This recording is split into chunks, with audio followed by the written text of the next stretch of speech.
Bonjour les Gémeaux, bienvenue sur ma chaîne, j'espère que vous allez tous très bien. On se retrouve aujourd'hui pour votre guidance générale du mois de mars 2022. Donc comme d'habitude, c'est un tirage général qui ne pourra pas parler à tout le monde, donc prenez ce qui vous parle, laissez ce qui ne vous parle pas. Pour plus d'informations, vous pouvez également aller consulter la vidéo de votre ascendant ou de votre signe lunaire. Vous pouvez me contacter en privé, donc si vous souhaitez une guidance privée, donc vous avez mon site internet et mon adresse mail dans la barre d'infos. Et comme chaque mois, donc il y a un concours sur ma chaîne qui permet à l'un d'entre vous de gagner une guidance privée pour le domaine de son choix. Pour y participer, il suffit d'être abonné à la chaîne et de laisser un commentaire sous cette vidéo.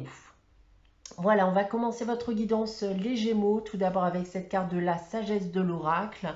Donc, ça sera l'énergie de ce mois de mars pour vous. Cette carte, c'est la carte des âmes sœurs. Cette carte, bien sûr, va nous parler d'amour, mais elle va aussi nous indiquer que vous êtes bien entouré durant ce mois de mars, que ce soit d'un point de vue sentimental, d'un point de vue professionnel, familial. Vous pourriez créer de nouveaux liens durant ce mois de mars ou des alliances bénéfiques pour vous sur du long terme. On va débuter votre tirage général, donc domaine par domaine. On va commencer avec le domaine professionnel. Donc pour chaque domaine, j'ai tiré 3 cartes de l'oracle des miroirs, 3 cartes de l'oracle de la triade et une carte de l'oracle de Gaïa en complément. On commence donc avec le professionnel, comme je viens de vous l'annoncer, et on a pour commencer donc la carte du retard, du voyage et de la famille. Alors, on va commencer avec cette carte du retard qui m'annonce que vous êtes en attente d'un changement dans votre vie professionnelle. En attente d'une nouvelle aussi, pourquoi pas. Mais avec la carte du voyage, on peut me parler d'une demande de changement de poste, d'une demande de mutation.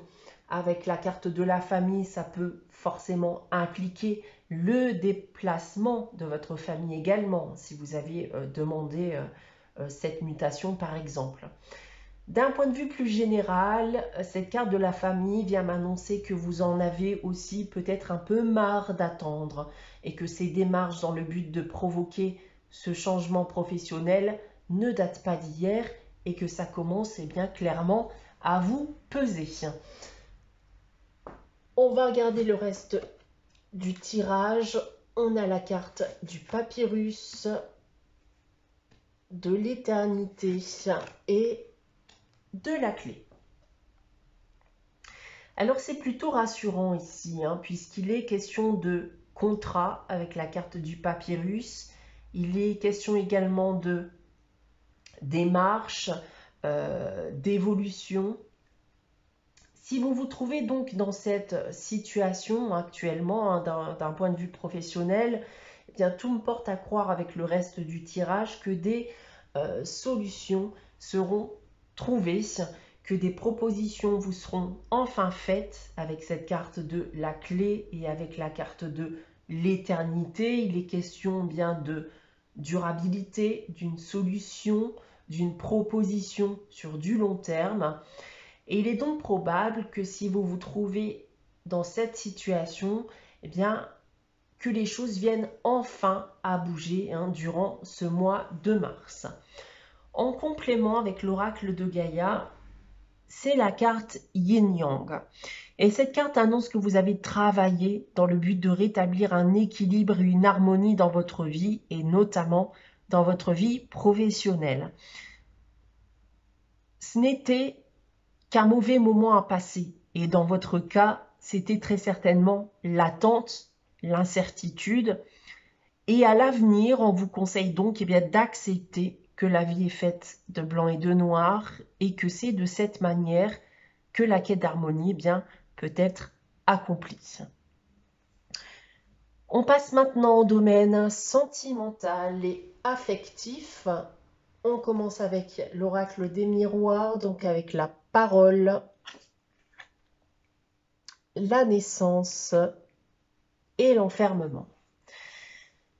On va déjà commencer par me parler d'échanges, de discussions dans le but d'entamer une nouvelle relation sentimentale, voire même de provoquer un renouveau dans votre relation sentimentale si vous êtes déjà en couple. On a, avec la carte de l'enfermement, une envie de se sortir d'un état de solitude si vous êtes célibataire. Mais si vous êtes en couple, ça peut être également le cas hein, si votre lien est actuellement compliqué et que vous avez tendance à le vivre mal. On va essayer d'en savoir plus avec le reste du tirage, avec l'illusion, le sacrifice et l'erreur. Alors, avec la triade, on va commencer d'abord par les célibataires. Si vous entamez un nouveau lien sentimental, j'ai l'impression qu'il y a un gros manque de sincérité de la part de l'autre. Il y a des non-dits. Avec le reste du tirage, on m'indique clairement que c'est une relation où vous risquez bien de beaucoup vous impliquer, faire beaucoup de concessions sans forcément avoir de retour. Et j'ai donc plutôt le sentiment ici que l'on vous déconseille d'aller plus loin. Pour les couples, il y a également des non-dits, des questions sans réponse qui méritent en effet que vous échangiez.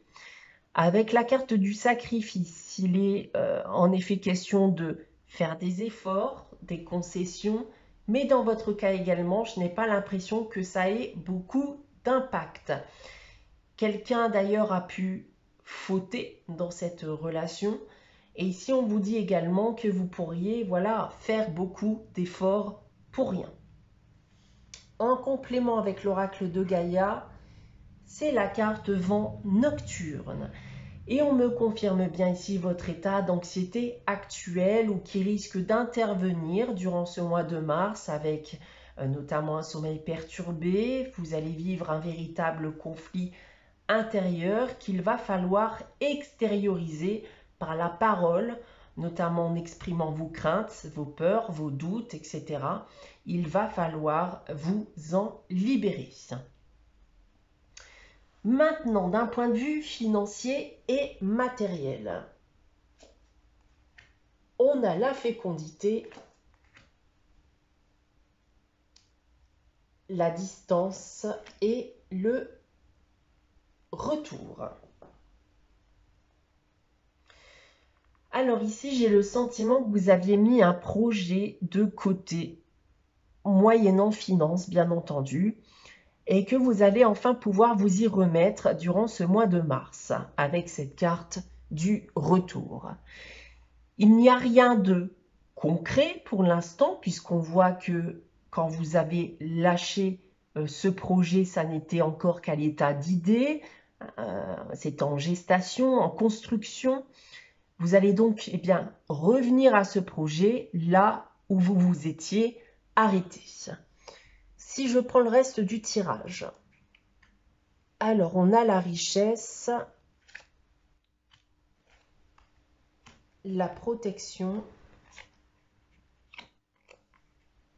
et la carte de l'eau. Alors, on me confirme déjà ici avec la carte de l'eau, le début de construction de ce projet, mais on y reviendra aussi plus tard à cette carte. Avec la richesse et la protection, on me dit aujourd'hui que vous avez le budget afin de pouvoir vous y remettre et que vous avez une situation suffisamment stable pour réaborder ce projet. Pour en revenir à la carte de l'eau, on peut me parler également de vos émotions ici, des émotions qui pourraient perturber la bonne avancée de votre projet. Alors avec la protection, je pense que vous allez pouvoir suffisamment les gérer pour que ça ne perturbe pas trop les choses. Mais je pense qu'il va falloir y travailler durant ce mois de mars. Le stress, par exemple, ou des pensées négatives, qui pourraient vous faire penser notamment que vous n'allez pas y arriver. En complément, c'est la carte du reflet. Alors, il est question d'émotion, encore une fois, avec cette carte. On vient me parler d'introspection, d'autocritique. Vous pourriez être confronté à des obstacles, des choses compliquées. Mais ces obstacles pourraient tout simplement être liés à un problème intérieur. Donc, il va falloir creuser en profondeur pour savoir quelle est la source de vos maux, de votre malchance. Ça peut être encore une fois le stress et vos pensées négatives qui vous ralentissent. Il va falloir vous en débarrasser et restaurer une harmonie afin de ne provoquer aucun obstacle qui pourrait mettre en péril ou ralentir la bonne avancée de votre projet tel qu'il soit. On termine avec le domaine général, événements et inattendus. On commence ici avec cette carte de la jalousie, la carte de la santé et la carte de la joie. Alors, on vient déjà me parler d'un gros conflit, d'une mésentente ou d'un désaccord avec une personne que vous semblez apprécier de base, puisqu'avec la carte de la santé, j'aurais tendance à croire que ça va particulièrement vous toucher. Alors, cet événement est peut-être déjà arrivé, et aujourd'hui, avec la carte de la joie, vous pensez éventuellement à essayer de renouer un lien avec cette personne, mais je vais attendre de voir le reste du tirage pour avoir plus d'informations. Alors, on a la pénitence, la carte de l'oméga et la carte du voyage. Alors, vous vivez en effet très mal la situation avec cette carte de la pénitence. Il y a eu une coupure de lien avec cette personne. Alors oui, vous avez éventuellement l'envie de vous exprimer, de tenter de renouer le lien que vous avez perdu avec cette personne, essayer de mettre les choses au clair. Mais maintenant que je vois la carte du voyage avec la carte de la joie qui est juste en dessous, en complément, j'ai envie de vous dire qu'on vous conseille de faire votre chemin sans regarder derrière vous. Si vous tenez à ne pas réalimenter votre peine et votre souffrance intérieure suite à cette rupture de lien, il est préférable selon moi, mais après vous faites ce que vous voulez bien entendu, vous avez votre libre arbitre, il est préférable selon moi que vous n'y alliez pas et que ça n'arrangera rien. C'est la fin et ça restera la fin. Avec l'oracle de Gaïa en complément, c'est la carte de l'intuition. Eh bien, faites confiance à votre intuition, tout simplement. Vous devez très certainement avoir votre avis sur la question. Si votre intuition vous dit non, alors ne le faites pas, même si votre cœur a envie du contraire. On termine cette guidance avec une carte des réponses angéliques que j'ai tirée pour vous, donc qui permet de répondre à une de vos questions. Donc, je vous laisse quelques instants pour y réfléchir. N'hésitez pas à faire pause si vous souhaitez avoir le temps de la réflexion. Et pour vous, les Gémeaux, j'ai tiré la carte « N'arrêtez pas ». Eh bien, vous ne devez pas abandonner. Continuez d'avancer, continuez d'y croire. Vous êtes sur le bon chemin. Ne vous laissez donc pas influencer par ce que peuvent vous dire ceux qui vous entourent. Voilà pour vous les Gémeaux pour ce mois de mars 2022. J'espère que cette guidance vous aura parlé, vous aura plu. N'hésitez pas à liker, à commenter, à vous abonner si ce n'est pas encore le cas. On se retrouve très prochainement pour une nouvelle guidance. En attendant, prenez soin de vous. Passez un très bon mois de mars et je vous dis à très bientôt.